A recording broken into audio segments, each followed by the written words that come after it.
Kerajaan Mataram kuno terletak di Jawa Tengah, sering disebut sebagai Bumi Mataram, dikelilingi oleh pegunungan seperti Gunung Sindoro, Gunung Sumbing, Gunung Merapi, Gunung Merbabu, Gunung Lawu, dan Pegunungan Sewu.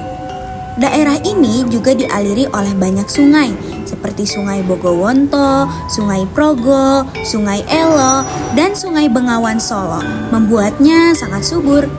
Kerajaan Mataram kuno juga dikenal sebagai Kerajaan Medang, memiliki 3 wangsa atau dinasti yang pernah memerintah. Di antaranya Wangsa Sanjaya, Wangsa Shailendra, dan Wangsa Isyana. Wangsa Sanjaya memeluk agama Hindu Siwa, sedangkan Wangsa Shailendra mengikuti agama Buddha. Wangsa Isyana didirikan oleh Empu Sindok yang memindahkan pusat kerajaan Mataram kuno ke Jawa Timur dan mendirikan wangsa baru. Raja pertama kerajaan Mataram kuno adalah Sanjaya, pendiri Wangsa Sanjaya yang menganut agama Hindu.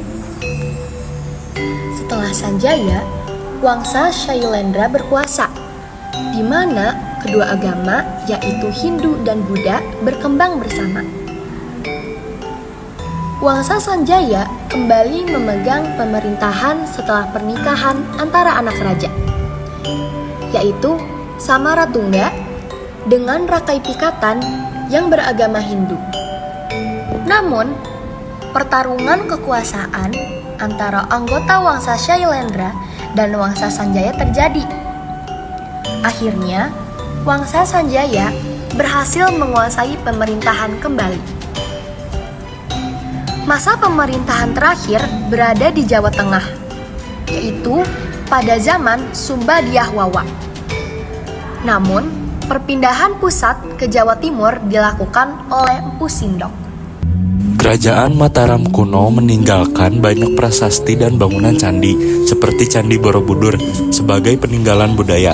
Bangunan-bangunan ini menjadi saksi sejarah penting yang menunjukkan kebesaran dan perkembangan kerajaan Mataram kuno di masa lampau.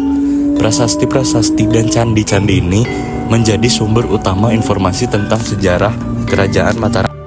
Kerajaan Mataram kuno mencapai puncak kejayaannya pada masa pemerintahan Raja Balitung, di mana wilayah kekuasaannya meluas dari Jawa Tengah hingga Malang, Jawa Timur.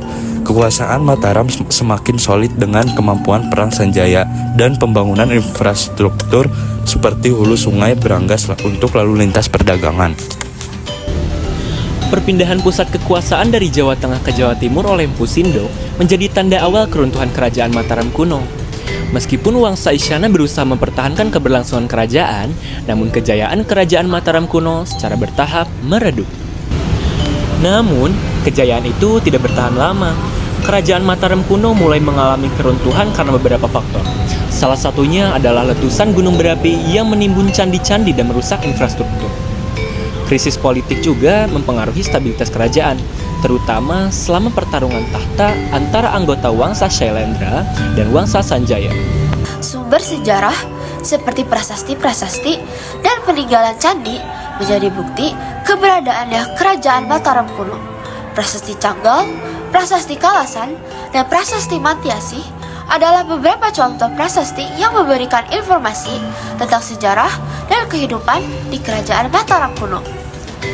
Dengan demikian, kerajaan Mataram kuno merupakan bagian penting dari sejarah Indonesia yang menunjukkan kebesaran budaya dan peradaban di masa lampau. Meskipun kini hanya tinggal sebagai kenangan dalam sejarah, namun peninggalannya tetap menjadi saksi bisu dari masa kejayaan kerajaan Mataram kuno.